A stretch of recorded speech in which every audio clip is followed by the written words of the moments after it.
Bonjour à toutes et tous et bienvenue dans la boîte à idées, un podcast du Nouveau Populaire. Ici, on cherche à faire de la politique autrement, avec du fond, avec de la nuance, mais surtout avec un peu d'humanité. Pour ce faire, nous recevons des experts et des expertes, des militants et des militantes, mais également des élus pour réfléchir à ce que pourrait être la gauche de demain. Aujourd'hui, je reçois Flora Gadali. Bonjour Flora. Bonjour. Pardon, faut la faire. Pardon. Je titille pas. Vas-y, net. Gebali. Oui, je dis Gadali. C'est pas grave. Là, on est bon. Pardon. Donc je recommence ? Ouais, je sais. Ok. Bonjour à toutes et tous et bienvenue dans la boîte à idées, un podcast du Nouveau Populaire. Ici, on cherche à faire de la politique autrement, avec du fond, avec de la nuance, mais surtout avec un peu d'humanité pour imaginer ce que pourrait être la gauche de demain. Aujourd'hui, je reçois Flora Gebali. Bonjour Flora. Bonjour.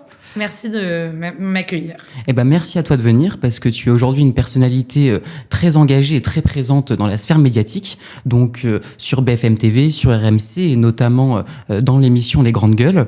Tu es aussi engagée, on va dire, dans le monde économique avec ton agence Coalition qui justement cherche à accompagner les organisations vers une transition écologique et sociale. Et tu es aussi essayiste avec notamment ton dernier livre, Le syndrome de la fourmi, qui t'a conduit à construire ton mouvement Les Fourmis. Et donc justement, je voudrais commencer par une première question qui est double. C'est quoi le syndrome de la fourmi et c'est quoi les fourmis ? Alors, vaste question. Déjà, je suis ravie d'être là parce que je suis ravie de parler de l'avenir de la gauche. C'est une super question qu'il faut qu'on se pose. Le syndrome de la fourmi, c'est une idée très simple. C'est l'idée que si tu dessines un cercle autour d'une fourmi, elle pense que ton trait de crayon est un mur et donc elle reste bloquée dans ton cercle. Donc c'est assez efficace si tu veux éviter d'avoir des fourmis dans ta cuisine. T'as juste à faire des traits à la craie. Et qu'est-ce que ça symbolisait pour moi quand j'ai appris ça ? C'était exactement... à l'époque, je travaillais dans la transition écologique depuis quelques années et je découvrais à quel point d'un rapport scientifique à l'autre, d'une étude à l'autre, la situation était alarmante et je voyais à quel point on n'arrivait pas à bouger, à changer. Je le voyais sur le terrain parce que je travaille justement, tu l'as dit, avec les organisations sur leur transition écologique et je le voyais aussi en politique puisque avant ça, j'ai travaillé à l'Élysée notamment au moment de la COP21. Et donc, je voyais bien à quel point chaque pas de fourmi était un pas de géant pour nous, alors que les rapports s'accumulaient. Bon, j'ai pas besoin de vous dire ici que la situation est urgente. En fait, je me suis rendu compte que ce qui était le plus fort, c'était pas les problèmes scientifiques, c'était pas les problèmes économiques, c'était le problème culturel. C'était le problème des croyances. Des croyances qui nous font croire que si on change, on va tout détruire, ça va être la déliquescence, etc. Or, c'est plutôt si on change pas que on va tout détruire. Preuve en est, les rapports scientifiques continuent de nous alarmer. Surtout, j'ai trouvé que cette question, elle était très politique. Parce que finalement, dans la politique, est-ce que ce qui est le plus important, c'est de changer la culture, le mindset des gens, ou est-ce que c'est de changer techniquement des choses ? Enfin, je dis pas que l'un va avec l'autre, mais en tout cas, c'est vraiment cette question de la bataille des récits. Et la bataille des récits sur la question écologique, elle est passionnante parce qu'elle est à la fois ambitieuse, à la fois maladroite, à la fois parfois un peu à côté de la plaque. Et voilà. Et donc j'ai écrit ce livre sur ce sujet. Et quand mon livre est sorti, des lecteurs m'ont dit en fait tu nous proposes un programme politique mais il y a personne qui le met en œuvre. Et j'ai dit ah bon, mais qu'est-ce que vous voulez dire par là ? Ton livre c'est un manuel d'action mais personne ne porte cette action-là. Elle n'est pas portée par les partis, elle n'est pas portée par les ONG et c'est une action très politique. Et donc, j'ai décidé de créer un mouvement politique qui s'appelle Les Fourmis pour essayer de faire entendre nos idées. Et très vite, on a un peu évolué. En fait, au début, Les Fourmis, c'était vraiment l'idée d'incarner cette ligne écologique qui est incarnée par personne. Notre mantra, c'est une phrase de Bruno Latour dans son dernier livre qui est, pour le moment, l'écologie politique réussit l'exploit de paniquer les esprits ou de les faire bâiller d'ennui. C'est vraiment cette idée que l'écologie politique, c'est ou trop technique ou trop alarmiste, angoissant. Et en fait, alors que évidemment, ça pourrait être autrement. Donc, c'est l'idée d'imposer un nouveau récit sur l'écologie qui nous a conduit au début. Et puis, très vite, il s'est passé un truc incroyable aux fourmis que j'avais pas forcément anticipé, qui est que les gens, ils venaient en présentiel. Nous, on fait que des formats vraiment physiques. On filme pas, etc. Parce que l'idée, c'est de sortir un peu de ce qu'on appelle le prêt-à-penser d'Instagram avec les fourmis. Mais je pense que on est tous un peu victimes de ça aujourd'hui, c'est que c'est oui, non, blanc, noir, voilà, tout est très polarisé, tout est très simpliste, et on a créé un peu un espace de réflexion, de pensée, qui attire pas mal de monde, parce que loin du prêt-à-penser d'Instagram, et donc les fourmis, je dirais que notre en fait, on fait un truc basique que les partis devraient faire davantage, qui est de former des gens à des convictions politiques un peu profondes et d'aborder tous les sujets. Donc, au début, on parlait beaucoup d'écologie, mais là, on a beaucoup parlé de la taxe Zuckman. On a parlé... là, il y a eu les 10 ans du Bataclan. Il se trouve que notre QG est à l'angle du Bataclan. On a parlé de qu'est-ce que les attentats avaient changé dans notre société et dans nos vies. Donc, aujourd'hui, on est vraiment un espace politique plus large.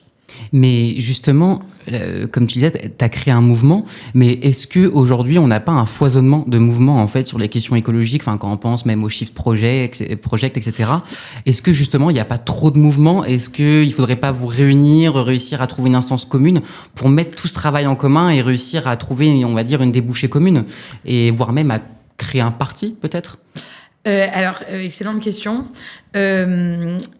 Moi, je crois que c'est noble qu'il y ait beaucoup de mouvements parce que, par exemple, tu parles du Shift. Le Shift, il y a personne qui veut faire de la politique à l'intérieur. Et c'est leur droit. Chacun fait ce qu'il veut.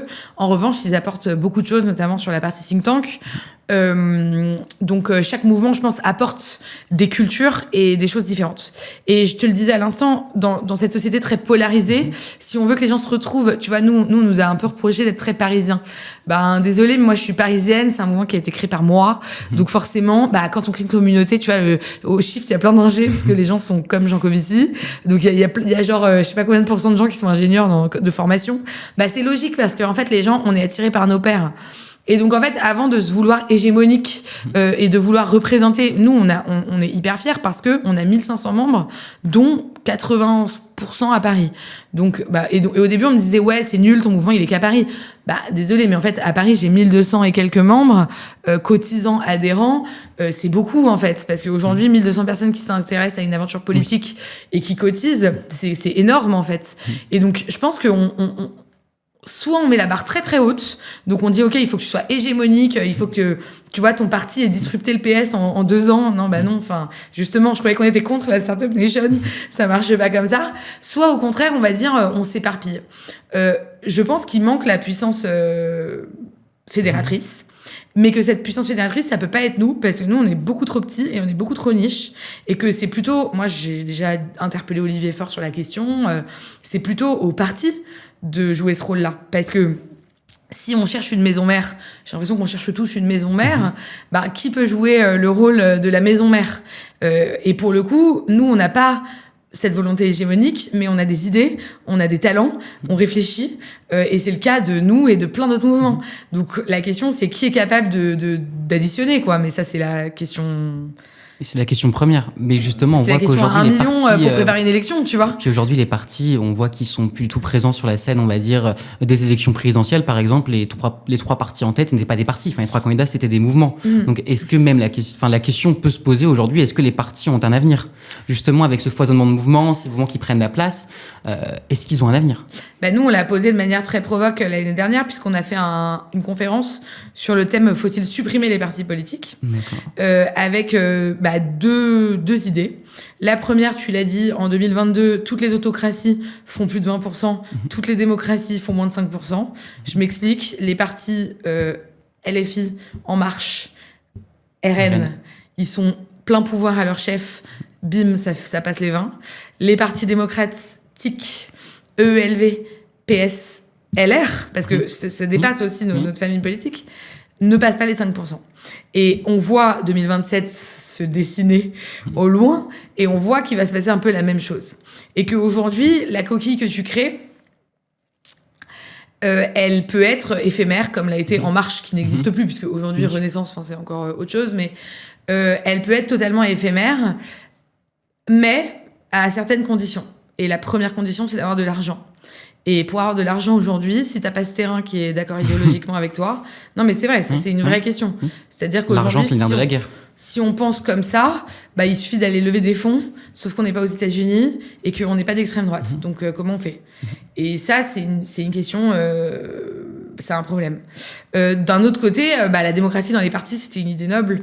Enfin, moi, je suis plutôt toujours pour la démocratie, donc c'était une idée noble. Mais quand on voit, moi, j'ai fait campagne avec ELV aux européennes. Honnêtement, quand on voit ce que ça produit comme fabrique du pouvoir, je dis pas que l'idée est pas noble. Je dis que la fabrique du pouvoir, elle est atroce. Et honnêtement, au Parti socialiste, alors désolé, moi, j'ai un franc-parler. J'aide toutes les personnes qui veulent construire une écologie politique et sociale. En revanche, je critique ma famille politique sans problème. Parce que je pense que si on se remet pas en question, on n'arrivera jamais à rien. Donc je préviens s'il y a des militants socialistes très premier degré qui nous écoutent, vous pouvez passer à autre chose parce que ça va pas vous plaire. Je pense que les partis font pas l'effort de comprendre déjà ce constat-là. Tu vois, quand il y a un problème, il faut déjà le comprendre et après essayer d'apporter des solutions. Et je pense qu'on l'a tous observé au moment du NFP et que personne peut être content de ce qui s'est passé. Parce que ce qui s'est passé, c'est quoi ? C'est qu'il y a la France de gauche qui a appelé à une union, battre le RN, ça prenait différentes formes. Et il y a 4 chefs de parti qui se sont retrouvés autour d'une table de la taille de cette table-là et qui ont fait une négociation d'appareil, circo par circo. Tu prends un papier, 589 circos, et tu répartis les parts du gâteau. Et c'est pas satisfaisant de faire ça. Quand il y a la France qui te demande et qui t'appelle et qui est prête à voter en masse pour toi, c'est pas satisfaisant de faire ça. Le problème, c'est qu'on a acté le fond. C'est qu'on est passé plutôt sur une machine de conquête de pouvoir et on réfléchit plus nécessairement à un programme, etc. Mais en même temps, quand on y réfléchit aujourd'hui, quand je prends par exemple le blocage à l'Assemblée nationale, c'est aussi dû, on va dire qu'on a des mouvements aujourd'hui politiques qui dominent, mais un mouvement se construit, comme tu disais, sur une autocratie, sur une seule personne qui ne vise que la présidentielle. Donc, il n'y a pas de présence locale. Donc, il n'y a pas non plus on va dire, d'enjeu à négocier, parce que négocier un compromis sur le budget, ça apparaît comme une perte potentielle pour la présidentielle, donc on ne souhaite pas négocier, parce que c'est moi qui dirige ou personne d'autre. Et donc, c'est aussi ce problème aujourd'hui, on va dire, entre autocratie et démocratie, c'est comment est-ce qu'on arrive dans un régime démocratique à fonctionner avec des mouvements autocratiques. Et il y a quand même un enjeu qui est aujourd'hui énorme sur ces questions, et que du coup, les partis gardent, à mon sens, une valeur aujourd'hui qui est celle de pouvoir en fait faire fonctionner la politique quand on sort de la présidentielle et de pouvoir justement être des instances de réflexion, etc. Et est-ce que les partis ne doivent pas retrouver ce rôle, on va dire, même de cadre de la société, comme on l'avait avec les partis de masse il y a 30 ans, d'être présent partout, de faire de la formation, d'être sur le terrain, de reprendre parfois le rôle des associations aussi, parce que les partis ont donné une bonne partie de leurs fonctions aux assos. Et on a perdu ce pouvoir-là. Le RN le fait. Oui, et c'est assez RN impressionnant. Moi, je vois beaucoup d'élus RN au ABFM, RMC, j'en croise beaucoup. C'est assez impressionnant de voir à quel point ils ont une organisation pyramidale très fonctionnelle. Moi, mon métier, c'est de faire de la culture des organisations. Donc, c'est vraiment ce qui m'intéresse. Leur organisation est très impressionnante aujourd'hui. Et d'ailleurs, petite parenthèse, mais en ce moment, on parle beaucoup d'union de la droite. Je sais pas si vous observez les choses comme moi, mais si on regarde, il y a des émissaires autour qui sont Marion Maréchal Le Pen et Sarah Knafo, donc qui sont quand même des politiques de Ligue 1, c'est-à-dire qu'elles touchent quand même une audience assez large, elles sont connues des Français, etc., qui façonnent l'union, pendant que Jordan Bardella, il flotte au-dessus. Lui, il est même pas dans les accords d'appareil. Et ça, c'est une culture d'organisation qui fonctionne pour atteindre leur but, qui est horrible. Mais ça, c'est... Je donne pas mon avis, je commente la culture de l'organisation. Et c'est très impressionnant. Et chez nous, enfin, moi, les organisations que j'ai pu observer, à savoir le Parti socialiste LV Place Publique, il n'y a pas cette capacité. Il n'y a pas cette capacité. Et chez les militants, je te donne un exemple basique. Marion Valeur, qui était candidate à la primaire des socialistes à Paris, m'envoie un message quand il y avait un débat pour m'inviter. Et donc, je lui dis, ah bah super, je vais proposer aux fourmis, on va venir écouter ce débat. Je propose à un groupe WhatsApp de fourmis. On est une petite quinzaine et on décide d'y aller. Donc super, on arrive, etc. On arrive et il y a un militant que je connais qui me dit « Qu'est-ce que tu fais là ? C'est réservé aux socialistes, c'est interdit pour vous. » Et je lui dis, ah bah désolé, je savais pas, c'est Marion qui nous a invités, mais du coup, maintenant qu'on est là, pour info, c'était un vendredi soir à 19h30. Et il faut savoir que les gens qui sont pas des militants à fond la caisse, le vendredi soir à 19h30, c'était Ils un font peu autre l'été, chose. c'était un peu le printemps, et peut-être que les gens avaient envie de boire des coups. Faire autre chose. Et j'avais fait venir quand même 15 personnes. Enfin, je trouve que, je sais pas, dans une primaire locale, enfin voilà, bon. Et donc, je lui dis, bah, maintenant qu'on est là, peut-être qu'on peut quand même venir, etc. Et il me dit, je suis pas sûre, c'est complet, et puis surtout, c'est réservé aux socialistes, je suis pas sûre. Bon, on décide c'était dans un bar, par ailleurs, donc en plus, tu vois, c'est pas non plus, voilà. C'était la boîte de nuit la plus hype de Paris, quoi, le truc le plus dur pour rentrer. Et donc, on décide quand même de se faufiler derrière, et il y a 2 chaises qui traînent, donc il y en a 2 qui se mettent sur les 2 chaises. Et là, il y a un militant que je ne connais pas qui se retourne et qui secoue la chaise et qui dit, vous dégagez, vous n'êtes pas socialiste, vous n'avez pas votre place ici, vous partez.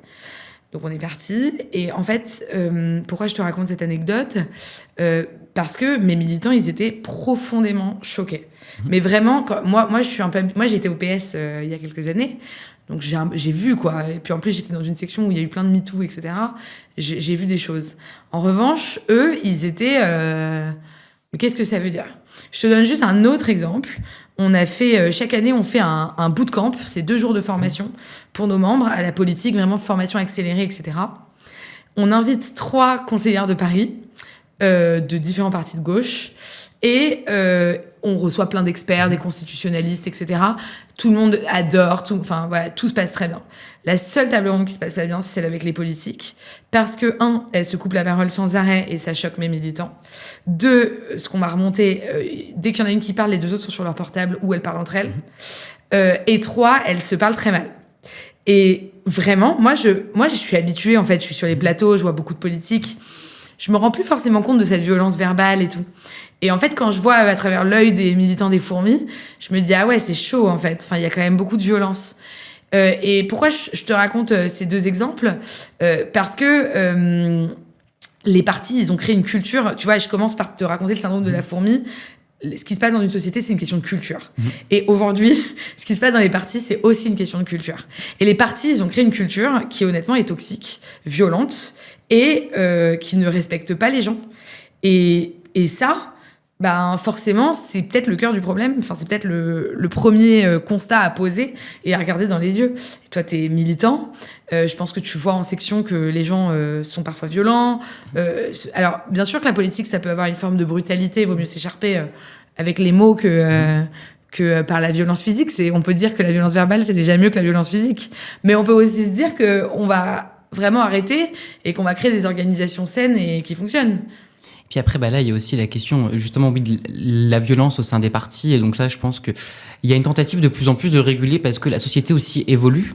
Mais il y a aussi ce côté, et en effet, tu le pointes, que les partis, du coup, sont de plus en plus aussi ostracisés et mal vus par la société pour des raisons qui, à mon sens, sont légitimes, qui sont complètement légitimes. Mais donc, il y a une culture, justement, d'enfermement des partis plutôt que de l'ouverture, comme d'autres ont pu le faire. Et même si je ne porte pas du tout Emmanuel Macron dans mon cœur, la Grande Marche, ça a été, en fait, justement, une culture d'ouverture et de réussir, en fait, à aller chercher le citoyen et à dire, même si on n'est pas d'accord sur tout, venez avec nous et on discute. Et aujourd'hui, en effet, les partis se sont repliés sur des chapelles et il y a ce côté où justement, il y a un problème où on ne s'ouvre plus. Et par exemple, quand on prend le RN, enfin, moi, je l'ai vu en ruralité, c'est impressionnant.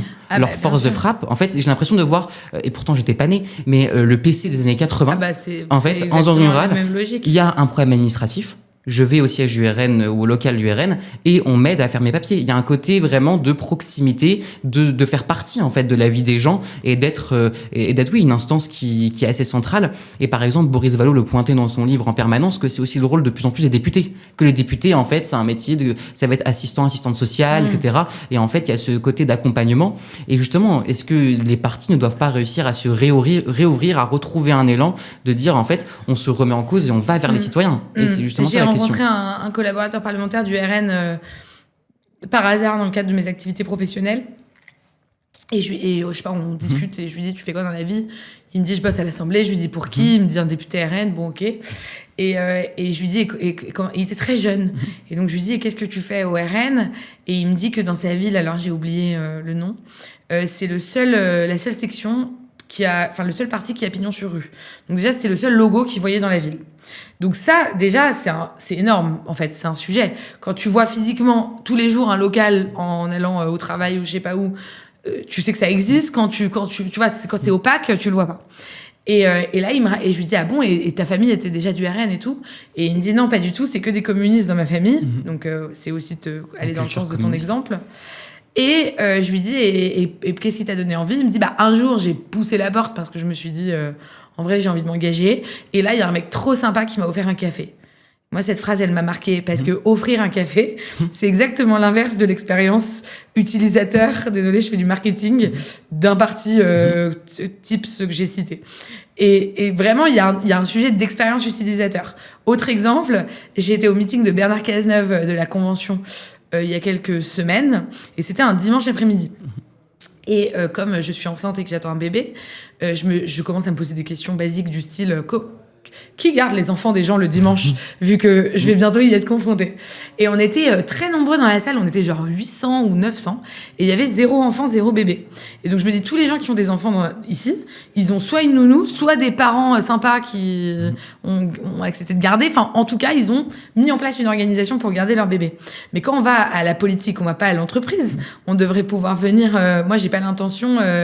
déjà que j'y donne ma vie le week-end, le soir, etc., je sais pas, il devrait y avoir des jeux pour enfants dans les sections du PS pour que les enfants puissent aussi kiffer avec leurs parents. À nous, c'est un vrai enjeu, même en fait, de mettre en place un système de garde entre militants pour réussir à avoir en réunion de section telle réunion, c'est un tel et un tel et un tel qui vont faire la garde justement des enfants pour que, parce qu'on a pas mal de parents célibataires et ça peut très bien tomber sur la semaine où c'est sa semaine, il n'y a pas de moyen de garde et donc justement, et c'est aussi un côté même social parce qu'il faut avoir les moyens d'avoir un moyen de garde, etc. Mais c'est sûr qu'aujourd'hui, les partis, on n'est peut-être pas les plus, faut l'admettre, on n'est pas les plus à même tu te sur rends ces compte questions-là. que la politique, c'est l'art de vivre ensemble et qu'on ne sait pas vivre ensemble dans les partis, encore moins qu'ailleurs. Et moi, ce constat, alors mon éditeur m'a proposé de faire... donc, j'ai monté cette réflexion sur faut-il supprimer les partis politiques à partir du livre de Simone Veil, la philosophe, pas la femme politique, qui a écrit une note générale sur la suppression des partis politiques. Et elle l'écrit, c'est sorti en 1950, mais elle l'écrit avant. Donc elle l'écrit il y a très longtemps. Des choses qui sont très justes. Enfin, c'est assez incroyable de le lire aujourd'hui parce que elle écrit notamment... c'est dur, hein, c'est sa phrase, c'est pas la mienne. Elle dit les partis politiques tuent dans les âmes le sens de la vérité et de la justice. Et honnêtement, ça, moi, je l'ai observé chez des militants. Le sens de la vérité, d'abord, parce que quand on suit une motion, un courant, on va pas forcément garder son esprit critique. On va se mettre en mode meute, alors sans référence, mais on va se mettre en mode meute parce que on suit un objectif. Alors parfois, il faut se mettre en mode meute, il n'y a pas de problème pour suivre un objectif. Mais ça dépend. C'est quoi? Tu vois, la fin justifie les moyens, dans quelle mesure? Oui, et puis le principe d'un parti, c'est la remise en cause permanente. Oui et non, parce que quand tu remets en cause aussi en permanence, t'as du mal à avancer. Oui, tu vois, au RN, ils remettent pas en cause. Le juste milieu du je me remets en cause sur mes pensées, ce que je suis et comment la société évolue. Quand on prend la position du PS sur la question de l'homosexualité dans les années, 70. Ou sur l'écologie. Enfin, il y a eu une remise en cause qui a été faite et heureusement. Bah oui. Et d'ailleurs, la bataille, moi, que j'aimerais gagner en 2027, si tant est qu'il y ait des batailles à gagner, ce serait de faire dominer le souverainisme économique à gauche. Et je pense que c'est possible, parce que je pense que tout le monde commence à comprendre que la mondialisation naïve et heureuse, c'est un peu mort dans le film, et qu'il y a un truc qu'on n'a pas vu voir, c'est que, en fait, les gens demandent un truc très simple qui est de respecter leurs emplois et de respecter l'économie locale ou européenne, un souverainisme européen, bien sûr, ouvert sur l'autre. Et je pense que une façon de militer, et tu vois, ça reboucle sur, tu me dis à quoi ça sert les fourmis et d'avoir un mouvement à côté, c'est que moi, une façon de militer, c'est que je vais être hyper fière de moi si j'ai réussi, quel que soit notre candidat, à ce que cette bataille-là, elle est gagnée, tu vois. Et ça aussi, c'est une façon de militer, tu vois. Et c'est pas forcément vouloir forcément un mandat ou vouloir forcément suivre un parcours. Tu vois, moi, j'ai adhéré au PS, j'avais 17 ans. Et il y a un mec, je me rappelle encore, il est encore au PS d'ailleurs, mais je dirais pas qui c'est parce qu'on s'en fout, qui m'a dit Je t'explique, c'est simple. Si pendant 10 ans, tu milites bien, tu vas tracter au marché, au métro, non, tu suis les bonnes motions, surtout les bonnes personnes. Il faut que tu me suives moi, en fait. Si tu me suis moi, tu suis ma motion, tu fais tout ce que je te dis, dans 10 ans, tu seras conseillère municipale. C'est long, 10 ans pour être conseillère municipale. Non, mais et surtout, Et puis j'avais 17 ans, je sais même pas ce que c'est un conseiller municipal, j'en avais rien à foutre. Il est devenu quoi, lui? Bah, il tient toujours une section. Et j'étais là, mais attends, mais qu'est-ce qu'il me raconte celui-là? Mais non, enfin non. Donc au début, je le fais un peu. Et puis après, je me dis, attends, le dimanche à 8h du matin, elle est tractée au métro. On m'avait dit un truc horrible, c'est genre, il y a une personne sur 100 ou je sais pas combien qui lit ton tract. Tu vois, quel est l'impact, en fait? Quel est l'impact? Et je pense que c'est vraiment la question de l'impact. Enfin, il y a une révolution des organisations qui est à l'œuvre et les partis sont à la traîne. Et donc justement, qu'est-ce qu'il pourrait faire pour changer les partis? Comment est-ce qu'il pourrait évoluer? S'il y avait des mesures un peu à appliquer Bah, déjà, je suis ravie de ton invitation parce que le fait que tu réfléchisses à ça, c'est déjà super. Parce que pour trouver des solutions, il faut d'abord poser des problèmes. Et je trouve que les partis ont fait beaucoup de déni. Tu vois, je dis cette phrase, tuer dans les âmes le sens de la vérité et de la justice. Bah, voir les choses telles qu'elles sont, c'est Machiavel qui le disait déjà avant nous tous. C'est déjà la première pierre pour gouverner, regarder, comprendre de quoi on parle. Donc d'abord, je pense qu'il faut poser des constats. Et si la France a inventé plein de choses du style les droits de l'homme, je sais pas si on se les approprie ou si on les a vraiment inventés, mais si la France a su inventer plein de choses, peut-être que là, il faut voir cette crise comme une opportunité. T'as quel âge? 23 ans. Bah voilà, c'est génial d'avoir 23 ans aujourd'hui parce qu'il y a tout à repenser. Mais bon, à la fois, quand j'avais 23 ans, on disait la même chose et on n'a pas vraiment repensé. Donc, pour l'instant, ça prend du temps. Mais c'est quand même génial de se dire, bah, quand il y a des crises, il y a aussi des opportunités. Les choses, elles bougent vite. Donc, pour moi, la première chose à faire, c'est de savoir poser les constats, de savoir poser les problèmes. À quoi ça sert un parti politique? Tu vois, c'est quoi? Il y a une loi qui a été votée en 2017 qui s'appelle la loi Pacte. Et qui permet aux entreprises de se doter d'une raison d'être, je sais pas si tu la connais, et de pas juste faire du profit, ce qui est déjà un but très clair par rapport à un parti. Parce que tu vois, si une entreprise elle fait de l'argent, que fait un parti? Il fait des postes, il fait des mandats. Enfin, il essaye de machine à conquérir le pouvoir. Ouais, c'est une machine pour conquérir le pouvoir. Ok, mais quelle est la raison d'être d'un parti au-delà de ça, tu vois? Et en fait, la loi Pacte, elle permet vraiment de devenir une entreprise à mission pour les entreprises, mais pour un parti, ce serait intéressant de se dire, bah ok, on s'applique les règles de la loi Pacte et on voit comment, à quoi on aboutit, à quoi on sert, quelles sont nos valeurs, et ça aussi, quelles sont nos valeurs? Est-ce que l'humanisme est une valeur? Oui, et puis aujourd'hui, on voit que les valeurs n'ont plus vraiment de sens. Enfin, les mots sont souvent dévoyés, on utilise plein de mots à toutes les sauces et on sait... Moi, j'ai jamais soutenu aucune alliance avec LFI parce que pour moi, les valeurs ont du sens. Mes valeurs ont du sens. Mais pour moi, je me suis engagée à gauche. Je suis peut-être je suis peut-être old school, mais je me suis engagée à gauche parce que je voulais un parti humaniste, démocratique, féministe. Voilà. Et il y a pas ça. J'ai l'impression que dans notre société, aujourd'hui, les mots humaniste, féministe, même laïcité, etc., vont être repris à toutes les sauces. Aujourd'hui, plus personne n'a la même, on va dire, analyse de ces mots-là. Et c'est justement, on va dire, toute cette réflexion autour de la disparition des référentiels communs. Et qu'on n'a plus de référentiels qui nous permettent de débattre. Enfin, j'ai l'impression que parfois, quand on débat avec des gens, même les mots qu'on emploie n'ont plus le même sens. Je vais parler avec quelqu'un, nos mots ne veulent plus dire les mêmes choses, donc c'est très difficile de débattre ou de discuter avec quelqu'un. Et justement, les partis avaient ce rôle de poser un référentiel commun, de dire, par exemple, tel mot, laïcité, humanisme, etc., ça veut dire ça. Et aujourd'hui, est-ce que c'est pas justement, plus que les mouvements qui sont, à mon sens, qui vont être très éphémères, est-ce que c'est pas plutôt le rôle des partis, justement, de revenir sur ce terrain des valeurs, de les redéfinir, de les retravailler à l'aune aussi de 2025, 2026, 2027, etc. et de réussir, en fait, à remettre un cadre, ou est-ce que c'est le travail de quelqu'un d'autre? Bah, c'est très juste ce que tu dis parce que c'est ce que je te dis aussi quand je te parle de raison d'être et de revenir à l'essentiel, de revenir à c'est quoi la gauche. Tu vois, c'est quoi la gauche? Moi, je sais pas répondre aujourd'hui à cette question. Et on a reçu plein de gens de gauche qui nous répondaient. On a eu des trucs tellement différents. On voulait en faire un livre blanc. Pour l'instant, c'est pas moi qui bosse dessus, mais pour l'instant, je peux te dire que c'est un bordel le truc. On n'arrive pas du tout à trouver le fil de ce qu'on a envie d'exprimer. Donc déjà, c'est quoi la gauche ? C'est une transmission, c'est une histoire, c'est une culture, c'est un héritage.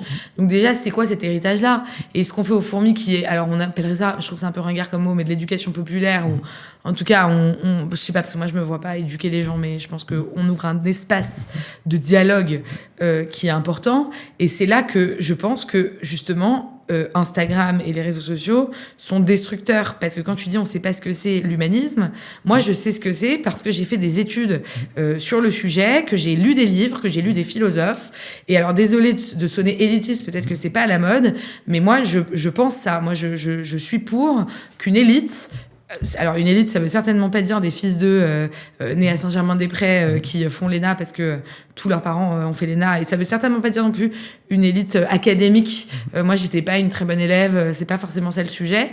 Je dis que on doit aussi accepter que dans les partis, il y a des gens qui savent le sens des mots, qui réfléchissent au sens des mots, qui les expliquent, et après qu'on soit capable de le diffuser au plus grand nombre et d'embarquer des gens sur ces mots-là.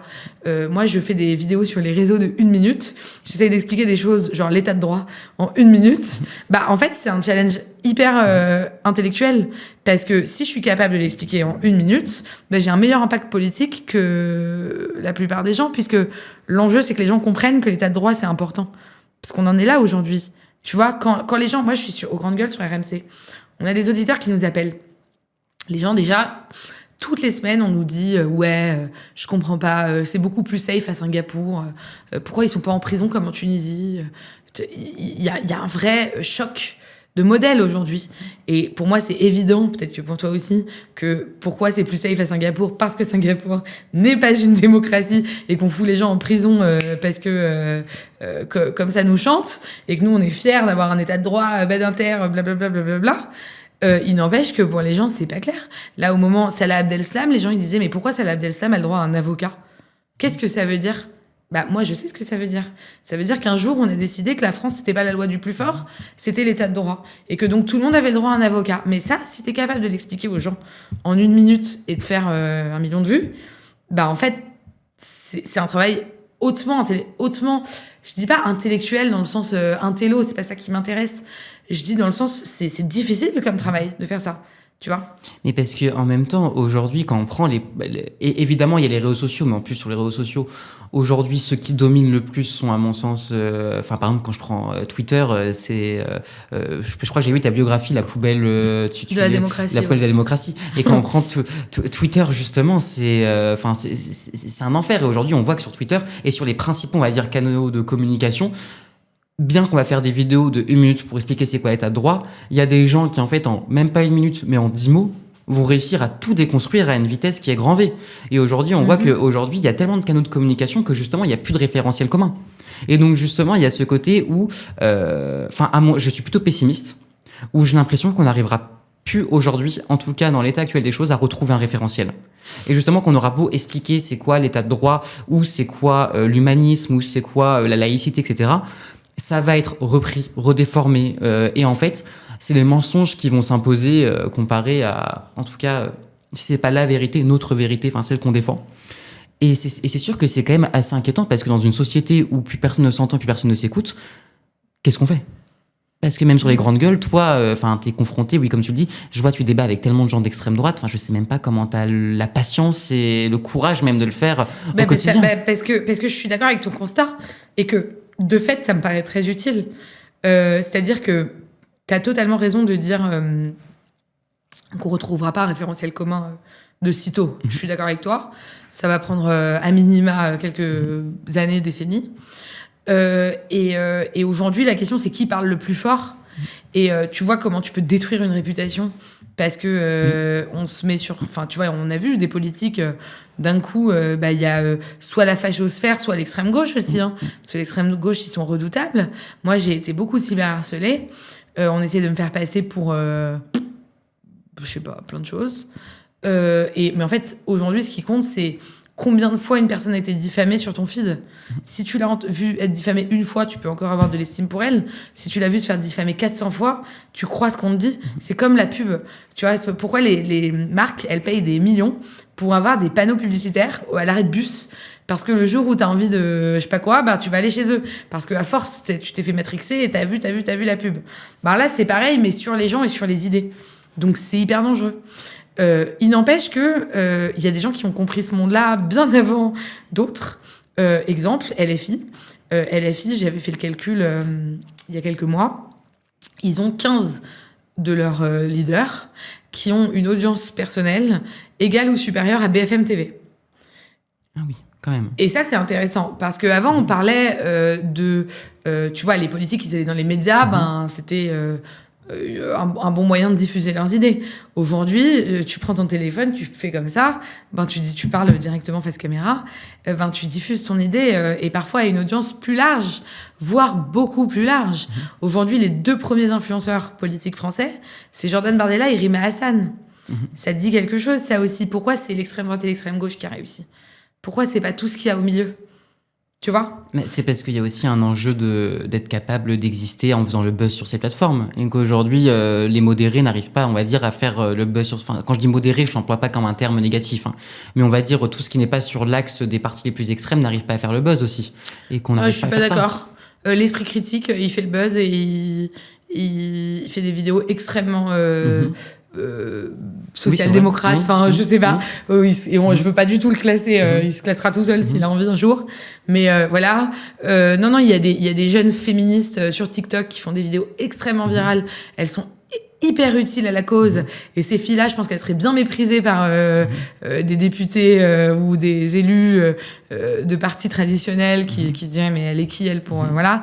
Or elles se battent contre les mascus. Je pense beaucoup plus fort. Et je crois qu'il faut pas confondre le fond. C'est même pas le fond et la forme, parce que même dire que Cyril Hanouna, par exemple, aurait pas de fond, c'est faux. Et Cyril Hanouna, il a l'air très intelligent. Enfin, je le connais pas, mais il a l'air très... Il y a part qu'il m'insulte régulièrement. Et il a l'air très intelligent, ce garçon. C'est pas le sujet. C'est plus une forme de snobisme de forme que d'intelligence de fond. Et je pense que c'est là qu'il y a un truc qui se joue énorme. Moi, je suis fan de Karine Le Marchand, parce que je la trouve hyper éloquente et je sais pas, je l'adore. Et un jour, j'étais à une réunion politique avec plein de gens et il fallait se présenter et en deux mots et je sais pas, j'ai la flemme de raconter ma vie, mon œuvre. Et je dis, moi, j'aimerais bien devenir une espèce de Karine Le Marchand de la politique. Mais pour moi, c'était très clair ce que je voulais dire. Et tout le monde explose de rire. Et je dis, mais c'était pas une vanne, enfin, voilà. Et après, les gens, mais qu'est-ce que ça veut dire, Karine Le Marchand, etc. C'est quoi? Donc déjà, la moitié savait même pas qui c'était. Donc déjà, prétends pas vouloir gouverner la France si tu sais pas qui est la meuf que toute la France regarde. Déjà, c'est relou. Et ensuite, numéro 2, je sais pas, c'était tellement empreint de snobisme. Karine Le Marchand, c'est une... Tu vois, sous-entendu, c'est une potiche qui présente des trucs, quoi. Qu'est-ce que tu veux limiter? Non, pas du tout. Enfin, regarde, parce que c'est plus profond que ça, ce qu'elle fait.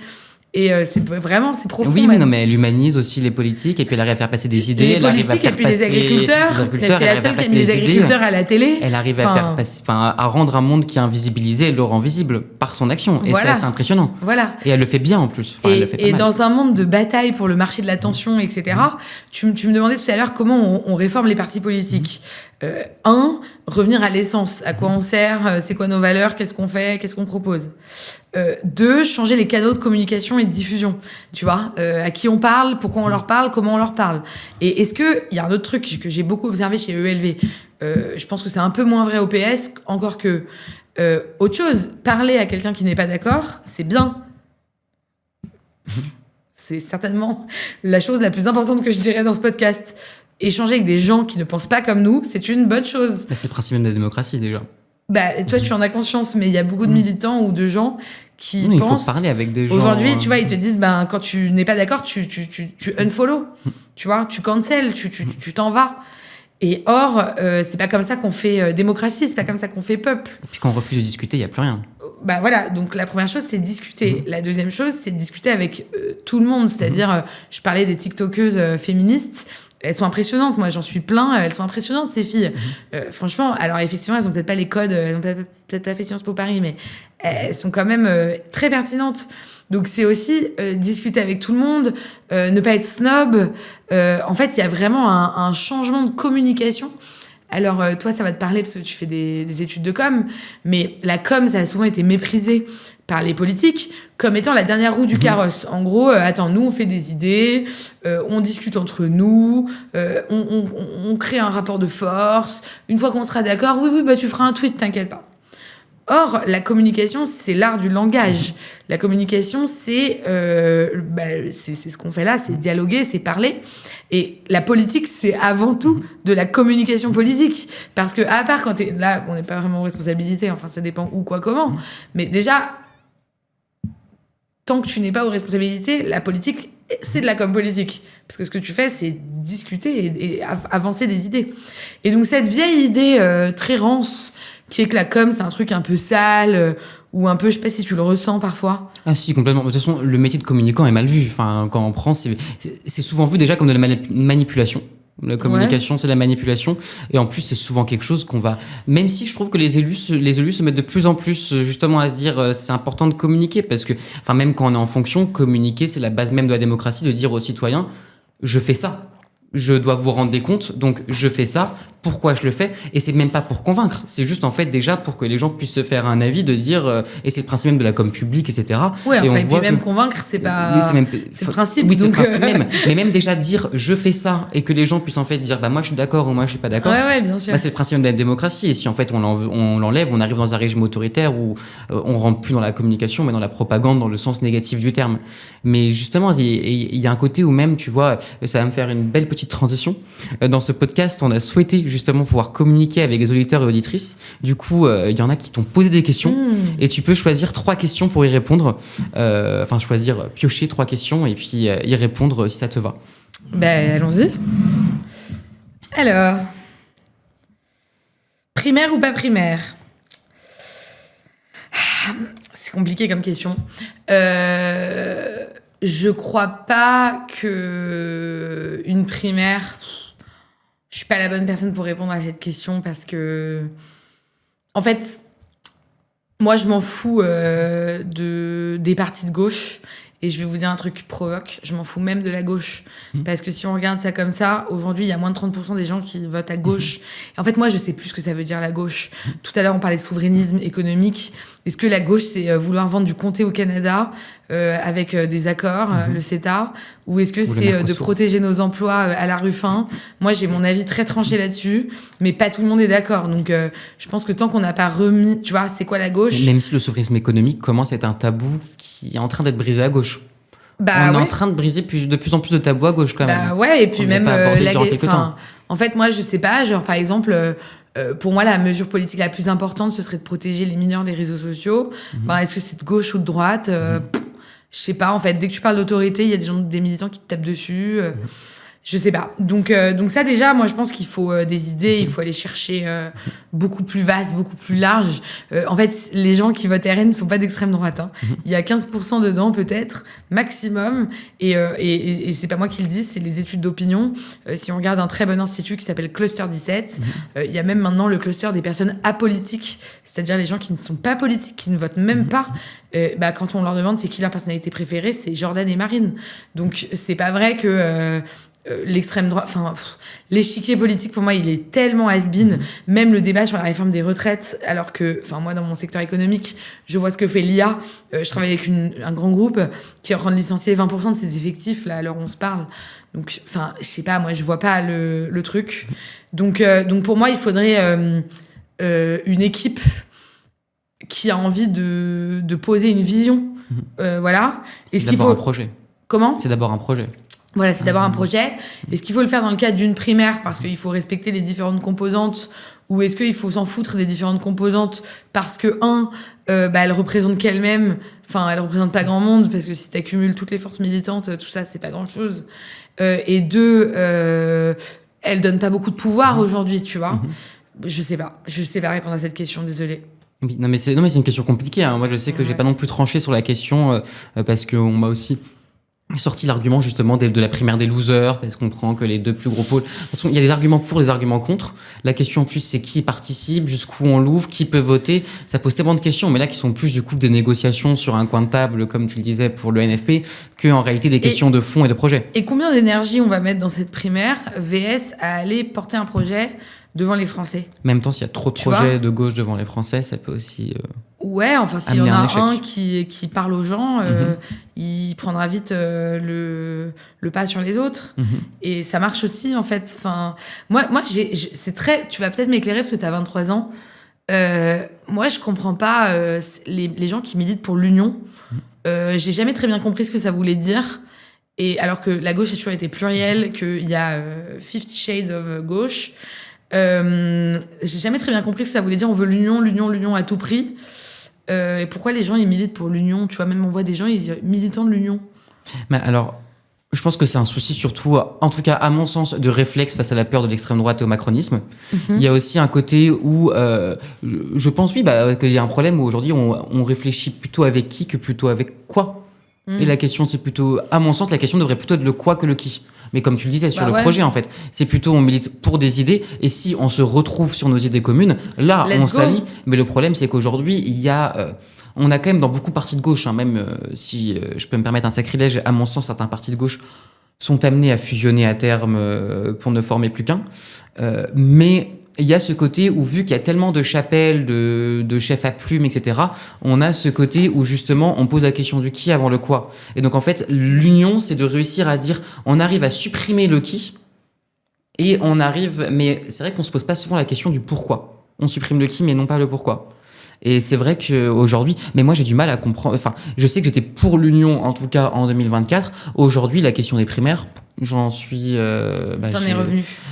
J'en sais rien. Surtout, en fait, je n'en sais rien et j'admets et je trouve que c'est important en politique de dire je sais pas. Et ça c'est sûr. Ouais. Je ne sais pas. Et franchement, j'ai pas d'avis. Enfin, j'ai un avis. Enfin, j'ai des avis, mais je trouve que tout argument est intentable et que, au final, aujourd'hui, oui, ce qu'il faudrait, c'est que plutôt qu'on ait une grande maison commune et qu'on réfléchisse en fait tous ensemble dans une maison commune ouverte à tout le monde et qu'on puisse en fait discuter franchement et en fait trouver des compromis et dire j'aurai pas tout ce que je veux. Et par exemple, peut-être que quand on parle du souverainisme économique, peut-être que tu n'auras pas le souverainisme économique, mais tu auras un autre point sur l'écologie. Et en fait, on travaille sur un projet tous ensemble. Et puis, on arrête de tout le temps penser à qui avant le quoi. C'est plutôt ma position. J'en tire une autre ? Oui. Et si je peux me permettre, vu que tu parlais de l'IA avant et de la suppression des emplois, si je peux faire passer un message durant ce podcast, arrêtez les caisses automatiques et allez aux caisses où il y a des gens pour préserver l'emploi. Voilà. Je le dis de manière très simple. Est-ce que tu voudrais te représenter à une élection ? Ouais, bien sûr. Moi, j'aimerais beaucoup être élue. Pour le moment, j'ai pas une très belle carrière politique parce que j'ai perdu les 2 élections que je me suis présentée. Et je pense que... Tu t'es présenté auquel pour les... Aux municipales 2020 et aux européennes 2024. D'accord. Et j'aurais adoré les 2 mandats. Je trouve que le mandat local et député européen, c'est les 2 plus beaux, mais bon, après tous les mandats sont excellents. Alors moi, j'aimerais être élue pour 2 raisons. La première, c'est qu'il y a une forme de facilité à être sur les plateaux télé à faire du commentaire, parce que je vois bien parfois que je peux critiquer une action et puis en fait, c'est plus compliqué que ça. Et voilà. La deuxième, c'est que je pense que l'action politique, c'est passionnant. Et justement, rentrer dans cette complexité et se dire, OK, je sais pas, par exemple, Karim Bouamrane à Saint-Ouen, il a réussi à éradiquer les points de deal de sa ville, la plupart. Et il y a 2 députés qui ont fait un rapport et ils ont appelé ça la méthode Saint-Ouen. Et quand on lit le rapport, en fait, la méthode Saint-Ouen, c'est qu'il collabore avec tout le monde, avec Pécresse, avec la droite. Enfin, il travaille, en fait.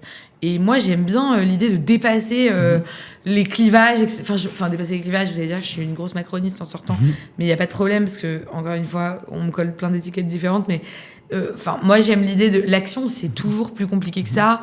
C'est jamais un truc binaire. Voilà. Et j'aimerais bien dépasser ce truc du militantisme, du commentaire. Et d'ailleurs, j'ai toujours pensé qu'à gauche, il y avait 2 profils. il y avait les gens qui doivent agir et les gens qui doivent emmerder les gens qui agissent. Et c'est super. Moi, j'adore les contre-pouvoirs. C'est très bien. D'où, moi, j'ai des amis de gauche. Je sais, ils veulent pas le pouvoir.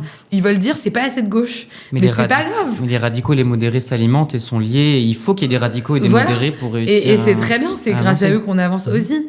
Mais moi, voilà, j'ai beaucoup joué ce rôle de contre-pouvoir qui est parfois très utile. Hein. Parfois, on avance plus vite. Mais voilà, je pense que le rôle de pouvoir, il est complexe et il est intéressant. Ok.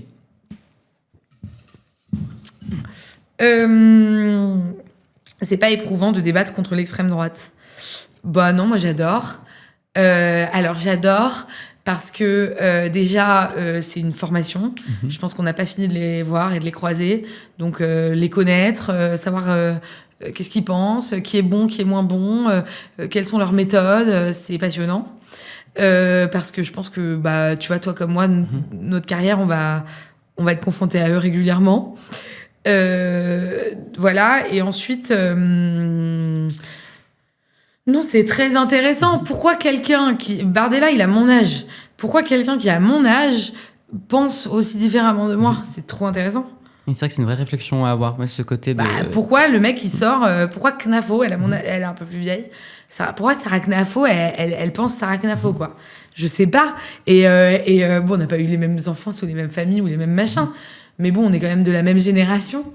Et c'est marrant de voir que aujourd'hui, dans notre génération... Enfin, c'est marrant, c'est pas marrant du tout, c'est horrible.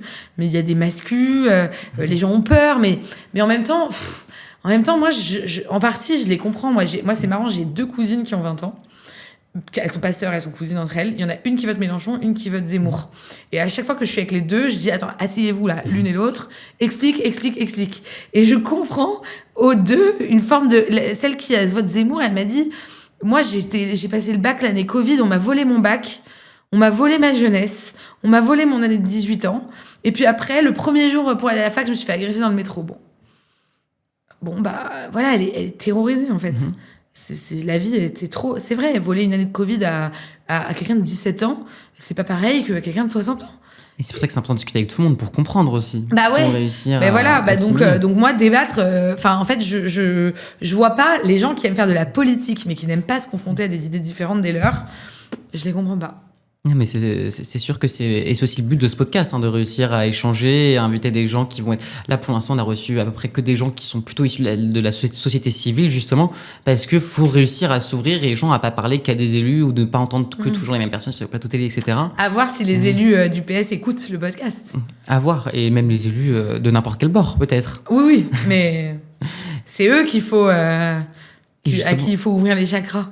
Et justement, j'aimerais te poser une dernière question avant la fin de ce podcast. Une musique pour conclure l'épisode. Et pourquoi? Liée à ce qu'on s'est raconté?